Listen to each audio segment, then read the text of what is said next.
Saudara yang terkasih di dalam Tuhan Yesus Kristus, sebelum kita membaca dan merenungkan firman Tuhan, mari kita terlebih dahulu menyatukan hati kita di dalam doa. Bapa di dalam surga, kami akan membaca dan merenungkan sebagian dari firman-Mu. Kami memohon pertolongan dan pimpinan dari Tuhan sendiri. Di dalam Kristus kami berdoa. Amin.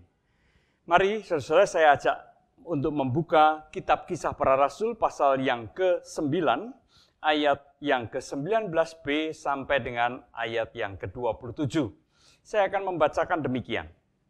Saulus tinggal beberapa hari bersama-sama dengan murid-murid di Damsyik. Ketika itu juga ia memberitakan Yesus di rumah-rumah ibadat dan mengatakan bahwa Yesus adalah anak Allah. Semua orang yang mendengar hal itu heran dan berkata, "Bukankah dia ini yang di Yerusalem mau membinasakan barang siapa yang memanggil nama Yesus ini? Dan bukankah ia datang ke sini dengan maksud untuk menangkap dan membawa mereka ke hadapan imam-imam kepala?" Akan tetapi Saulus semakin besar pengaruhnya dan ia membingungkan orang-orang Yahudi yang tinggal di Damsyik karena ia membuktikan bahwa Yesus adalah Mesias. Beberapa hari kemudian orang Yahudi merundingkan suatu rencana untuk membunuh Saulus. Tetapi maksud jahat itu diketahui oleh Saulus. Siang malam orang-orang Yahudi mengawal semua pintu gerbang kota supaya dapat membunuh dia. Sungguh pun demikian, pada suatu malam murid-muridnya mengambilnya dan menurunkannya dari atas tembok kota dalam sebuah keranjang. Setibanya di Yerusalem, Saulus mencoba menggabungkan diri kepada murid-murid, tetapi semuanya takut kepadanya, karena mereka tidak dapat percaya bahwa ia juga seorang murid. Tetapi Barnabas menerima dia dan membawanya kepada rasul-rasul dan menceritakan kepada mereka bagaimana Saulus melihat Tuhan di tengah jalan dan bahwa Tuhan berbicara dengan dia dan bagaimana keberaniannya mengajar di Damsyik dalam nama Yesus. Demikianlah firman Tuhan. Saudara yang terkasih di dalam Tuhan Yesus Kristus, suatu pertobatan tidak dengan sendirinya atau dengan seketika menghapus ingatan orang tentang masa lalu seseorang. Kebanyakan orang masih sangat ingat masa lalu seseorang yang barangkali penuh dengan kejahatan, penuh dengan hal-hal yang tidak baik. Bagi orang yang merasa sungguh-sungguh bertobat, tentu saja merasa bahwa perlakuan orang-orang di sekitarnya tidak adil, tidak fair, tidak cukup dipenuhi dengan belas kasih, ya, karena tidak bisa menerima dirinya, keberadaannya, dan pertobatannya.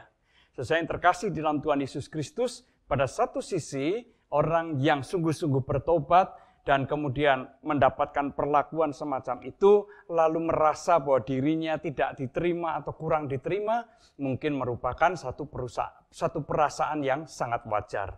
Tetapi, baiklah kita juga ingat bahwa kita tidak mungkin dalam sekejap meyakinkan orang lain akan pertobatan kita. Bahkan, tidak jarang orang yang sudah bertobat, tetap mengalami atau menerima kecurigaan dari orang-orang yang ada di sekitarnya. Bahwa orang-orang mencurigai, jangan-jangan ini cuma pura-pura. Karena punya maksud-maksud yang tersembunyi. Nah, sesuai yang terkasih dalam Tuhan Yesus Kristus, hal itu juga yang dialami oleh Rasul Paulus. Ia sungguh-sungguh sudah mengalami pertobatan karena perjumpaannya dengan Tuhan Yesus yang terjadi secara ajaib dalam perjalanan menuju ke Damsyik. Nah, sesuai yang saya kasihi, tetapi apakah dengan demikian ia lalu dipercaya begitu saja, diterima seketika oleh orang-orang Kristen, oleh orang-orang yang percaya atau murid-murid Tuhan Yesus? Ternyata tidak. Mereka masih takut, mereka masih mencurigai. Padahal pada saat yang sama orang-orang Yahudi yang dulu menjadi kolega atau menjadi pendukung Saulus sangat marah oleh karena pertobatan yang dialami oleh Paulus. atau Saulus ini. Sehingga kemudian mereka juga merencanakan akan membunuh Saulus. Oleh karena dianggap sebagai orang yang murtad atau seorang pengkhianat. Nah, saudara yang saya kasih, kita bisa membayangkan situasi sulit yang dihadapi oleh Saulus ini. Yaitu pada satu sisi mereka belum diterima oleh komunitas yang baru, pada sisi yang lain mereka sudah dicap sebagai pengkhianat, orang yang murtad oleh komunitasnya yang lama. Saudara yang terkasih dalam Tuhan Yesus Kristus, namun kita juga melihat bahwa Saulus tidak dibiarkan sendirian. Saulus yang sudah bertobat itu, yang sungguh-sungguh mengalami pertobatan itu, mengalami juga pertolongan-pertolongan dari Allah. Ketika ia hendak dibunuh, Allah memakai para murid yang lain untuk bisa menolong Saulus keluar dari benteng kota, diturunkan dalam keranjang ya, melalui tembok kota. Demikian juga ketika Saulus berada di tengah para murid, mereka ketakutan, mereka tidak mau menerima atau belum bisa menerima Saulus, tetapi ada Barnabas di situ yang menerima Paulus dan bahkan juga kemudian meyakinkan para murid yang lain akan keberadaan dari Saulus ini. Nah, saudara yang terkasih dalam Tuhan Yesus Kristus, kesaksian pertobatan Saulus yang kemudian menjadi Paulus ini mengingatkan kita paling tidak dua hal. Yaitu yang pertama, oleh karena itu kita perlu hati-hati dengan dosa. Jangan kita menganggap remeh, jangan kita menganggap nanti kalau sudah menyesalkan orang juga menerima, orang kan akan menghargainya. Belum tentu demikian. Ada banyak orang yang tetap mengalami dicurigai selama bertahun-tahun setelah pertobatannya. Dan ada pula yang akhirnya kemudian tidak tahan dan akhirnya kembali ke kehidupan yang lama. Kenapa?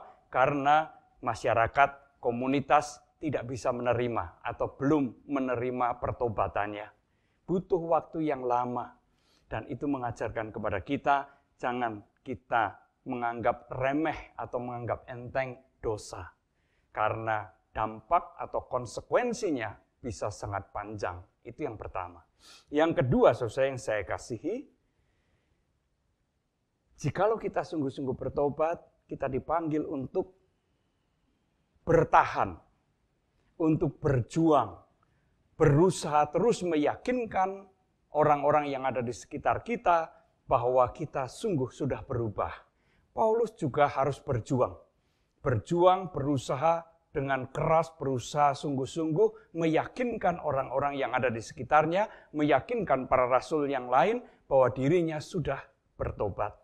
Nah, jikalau kita juga mengalami hal semacam itu, jangan mudah kita kendor, jangan kita mudah menyerah dan kembali ke kehidupan yang lama, melainkan teruslah bertahan, teruslah berjuang. Dan perjuangan untuk meyakinkan, untuk membuktikan dan menunjukkan bahwa kita sungguh-sungguh telah memasuki kehidupan yang baru, kita sudah berubah, itu tidak pernah dibiarkan sendirian. Allah akan memberikan juga pertolongan-pertolongan kepada kita. Sehingga lambat laun kita juga akan diterima, kita juga akan dipercaya oleh orang-orang yang ada di sekitar kita bahwa kita sudah berubah. Bertahanlah karena Tuhan akan memberikan pertolongan dan kekuatan. Amin. Mari kita berdoa. Terima kasih ya Tuhan jikalau kami boleh merenungkan firman-Mu pada hari ini. Kiranya firman-Mu meneguhkan kami. Dalam Kristus kami berdoa. Amin.